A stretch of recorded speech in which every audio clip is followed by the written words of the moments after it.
அனைவருக்கும் வணக்கம். நான் உங்கள் விஜய். இன்றைக்கி நம்ம இந்த எபிசோடில் எதை பற்றி பார்க்க போகிறோன்னா, த சைக்காலஜி ஆஃப் மணி அந்த புக்கோட சாப்டர் 9 பற்றி தான் பார்க்க போகிறோம். Wealth is what you don't see, spending money to show people how much money you have is the fastest way to have less money. அதை பற்றி தான் நம்ம ஆதர் சொல்ல வராரு. அதுவும் குறிப்பாக ஒரு எக்ஸாம்பிளோட சொல்ல வராரு.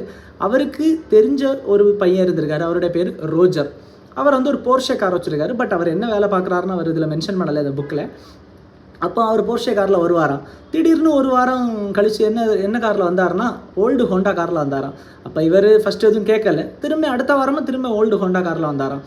அப்போ அவர்கிட்ட கேட்டதுக்கு என்ன சொன்னார்னா, இட் வாஸ் ரீபோசஸ்ட். அப்படின்னா இவர் மீண்டும் கைப்பற்றிட்டாங்க. எதனால் கைப்பற்றிட்டாங்கன்னா காரை இவர் லோன் ப்ராப்பராக கெட்டாதனால கைப்பற்றிட்டாங்க. அப்போது அந்த ஆதர் என்ன சொல்ல வர்றாருன்னா, உங்களுடைய சேலரிக்கு மீறி, அளவுக்கு மீறி எதுக்கு நீங்கள் தேவையில்லாமல் செலவு பண்ணுறீங்க? அது வெல்த்து கிடையாது. இப்போ நீங்கள் ஒரு ஆடி கார் வச்சுருக்காங்களோ, மெர்சிடஸ் பென்ஸ் வச்சுருக்கனால ஒரு வெல்த்து கிடையாது. அதை தப்பாக மக்கள் புரிஞ்சு வச்சுருக்காங்க. ஒரு பெரிய லக்ஸரி வீடு வச்சுருந்தா வெல்த் கிடையாது. வெல்த் அது கிடையாது. அதான் இந்த இதில் ஆதர் சொல்ல வரார் இந்த சாப்டரில். அது மட்டும் இல்லாமல் ஆதர் என்ன சொல்ல வரார்னா, லாஸ் ஏஞ்சல்ஸில் இதே மாதிரி ரோஜர்ஸ் ஃபுல்லாக இருக்காங்க, எக்கச்சக்கமாக இருக்காங்க. அவங்களுடைய சேலரி ஒரு $5000 இருக்கலாம். பட் அவங்க வாங்குறோடைய கார் $1,00,000, $1,50,000 அந்த மாதிரி ரொம்ப ரொம்ப ரிச்சான கார், லக்ஸரி பிராண்ட்ஸான காரை வாங்குறாங்க. அடுத்த லோன் கட்ட முடியாமல் அந்த கார்கள் எல்லாம் பறிமுதல் பண்ணிட்டு போகிறாங்க. இதே மாதிரி நம்மளை ஆதர் இன்னொருத்தரை பற்றி சொல்ல வராரு.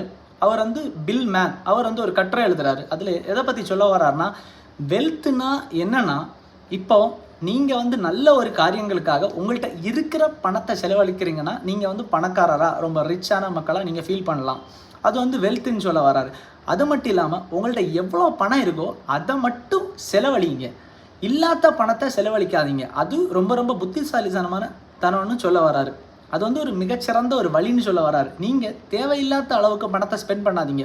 இப்போ நீங்கள் ஒரு 50,000 சேலரி வாங்குறீங்கன்னா, பட் நீங்கள் எதுக்கு 1,00,000 அளவுக்கு செலவு பண்ணணும் ஒரு மாதம்? தேவையில்லாமல் இதுக்கு கடன்களை வருத்தணும். அந்த மாதிரி வாழாதீங்கன்னு சொல்ல வராரு. அந்த மாதிரி நீங்கள் வாழ்ந்தீங்கன்னா நீங்கள் வெல்த்தி ஆக முடியாது. நீங்கள் சும்மா சமுதாயத்தில் ஷோ பண்ணிக்கலாம். நான் 1 lakh சேலரி வாங்குறேன், நான் 20 லட்ச ரூபாய் ஒரு கார் வச்சுருக்கேன், 30 லட்ச ரூபாய் ஒரு கார் வச்சுருக்கேன், 50 லட்ச ரூபாய் ஒரு வீடு வாங்கி வச்சுருக்கேன். அந்த மாதிரி ஷோ ஆஃப் பண்ணி என்ன கிடைக்க போகுது? உங்களுக்கு எதுவுமே கிடைக்க போகல. பட் வெல்த் ஒரு ஹிடன் ஜெம்ஸ். அது யாருக்குமே யாரும் காட்ட போகிறதில்ல. உங்களுக்கு நான் ஃபஸ்ட்டு எபிசோடில் சொன்னேன், ரொனால்ட் ரீட் ஜேம்ஸ் அவங்கள பற்றி. உங்களுக்கு வேணும்னா நீங்கள் கூட கூகுளில் போய் படித்து பார்க்கலாம். அவர் சாதாரண ஒரு வாழ்க்கை வாழ்ந்தார். கன்சிஸ்டன்சியாக ப்ராப்பராக இன்வெஸ்ட் பண்ணிட்டு இருந்தார். அவருடைய வெல்த் அவர் இறந்த பிறகு தான் தெரிஞ்ச அவர் எவ்வளோ பெரிய ஒரு வெல்த், அவர் சொசைட்டிக்கு எவ்வளோ ஒரு நல்ல காரியங்கள் பண்ணியிருக்காருன்னு அவர் இறந்த பிறகு தான் தெரிய இதை மாதிரி நீங்களும் வெல்த்தியாக இருக்கணும்னா, நல்ல நல்ல கண்டென்ட் எல்லாம் தெரிஞ்சுக்கணும்னா என்னுடைய சேனலை சப்ஸ்கிரைப் பண்ணுங்கள். நன்றி, வணக்கம்.